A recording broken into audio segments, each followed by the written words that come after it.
Great, thanks Doug. Firstly, compliments to the farm team here. To me, the season is poised to just continue on really well. So great effort, and big contrast to last year where covers were low early in the season and a number of things were behind the 8 ball. So yeah, full compliments to the local team. The things I just wanted to cover off slightly was progress to date, kind of the plan for nutrients this year and decision support tool, and then hand over to Ian, which will be much more on the overseer, the figures over time, and some things being done in that space. So some of the things and some of the progress we've made, one of the things is we're trying to get as accurate a picture as we can on the situation on this farm, both from a soil fertility point of view and from a predicted nutrient loss point of view. And a couple of things we've done in that space. One is originally when we started doing work here, it was 3 blocks. The farm was split into 3 blocks, and that's how both fertiliser recommendations and modelling was being done around nutrients. And so now we're looking at 7 blocks, partly because of the different soil types and just the variation on this farm. So moving from 3 to 7 blocks was one of the things.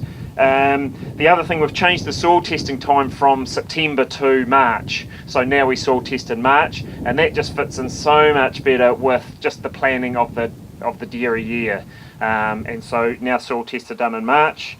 A third thing was just looking at the base soil fertility and soil fertility management, and particularly there was some discussion a wee bit early on. pH was out of kilter in quite a number of paddocks. There was a few areas where P was even not quite at optimum levels, and then some sort of K and other things going on. So the corrections on that aspects have pretty well been put in place.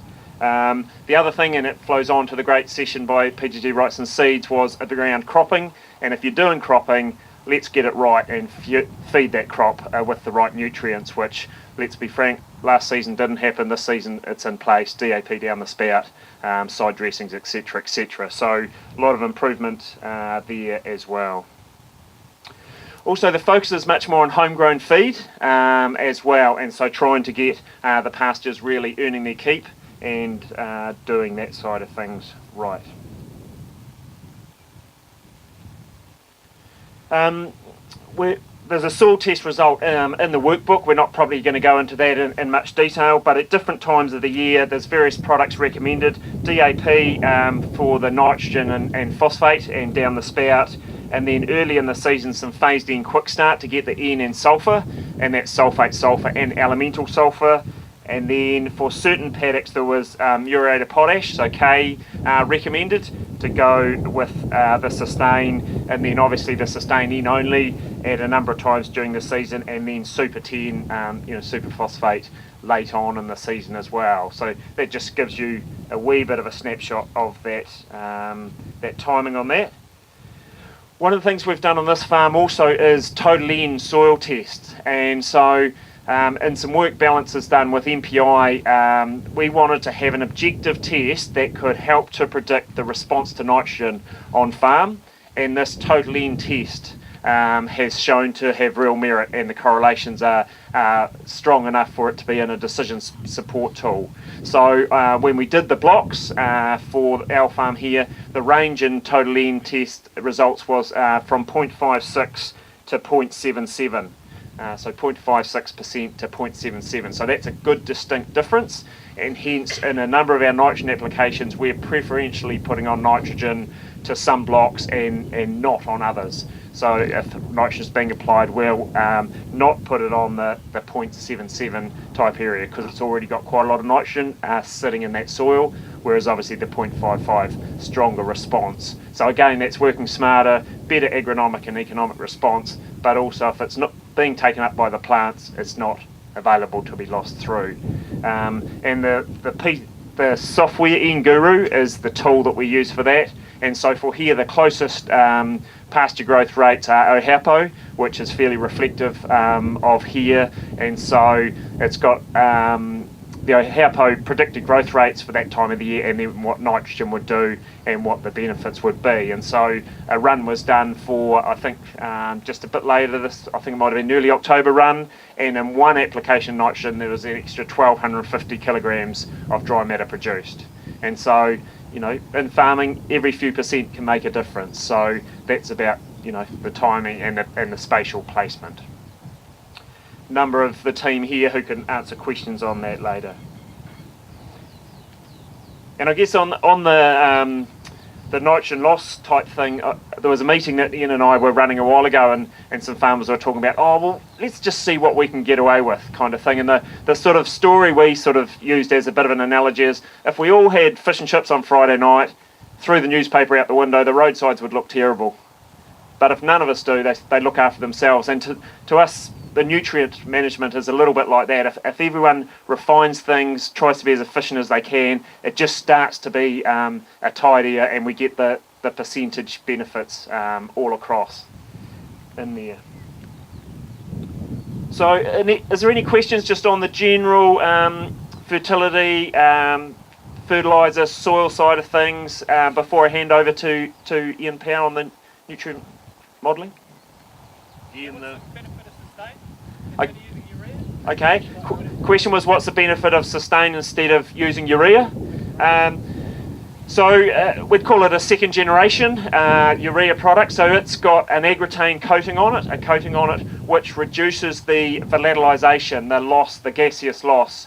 And trial work has shown, unless you're getting sort of 8 to 10 mil of rain in the first 8 hours, then you're getting that gaseous loss. So it's reducing the ammonia loss, and so instead of the nitrogen that you've paid for going up in a gas, more of it's available for growth. So that's the reason sustain's being used. Yeah. What are the economics of testing for total N on a paddock basis rather than just a block basis? Yep, so economics, so total N, the lab test for that costs under $15. And the different thing about it compared with other soil tests is it's more related to soil organic matter. So we'd only recommend a total N test be done every 4 or 5 years. So then it's that sort of money every 4 or 5 years, and then you've got your total N figure. I guess on our farm we've kind of talked a little bit about crawl, walk, run. Down the track, I think there will be a lot more soil testing done on some paddocks, but we're already at 7 blocks, and that's about as granular as you often get in management as far as applying things and managing things. But we could easily look at it on a paddock basis and go down that track. But yeah, the cost is fairly insignificant in the scheme of things, and it doesn't change annually so much as other nutrients. It's much more stable related to organic matter. Yep. So the total N on an effluent block then on Yep, the question was, would total N on an effluent block be automatically quite high? In general, you would say yes, that would tend to be the case. We've seen some situations where that hasn't been the case. Sometimes effluent blocks are a bit fluid for people as well. They might have changed the effluent area or expanded it. Because one of the things we've picked up with this total N is historical management. And we're on a farm over the other side of the Waikato, and they'd bored another block, and but it wasn't sort of clear in the prior history stuff, and it picked up the total N was much lower in an area that had been cultivated and used for maize for a number of years. So prior management practices is certainly can be picked up from it, and some soil type differences come in there. But yeah, effluent would tend to be on the higher side. Okay, great. Oh, thanks for that. I'll introduce Ian Power. So Ian's got a research background from AgriSearch, long-term Waikato parochial chiefs and Waikato supporter. 30 years of research history, and has done a lot in the whole nutrients, hill country, and even agroforestry. So Ian's going to now take us through this nutrient management side of things. But I guess for us here on the Farm Management Committee, and as we have the debate, it feels like we're answering to two masters, physical production and milk, an economic master, and an efficient environmental master. So we're debating all the time what nutrients and how can we work most efficiently, because we've got those two masters. So it's an ongoing thing. So hand over to Ian.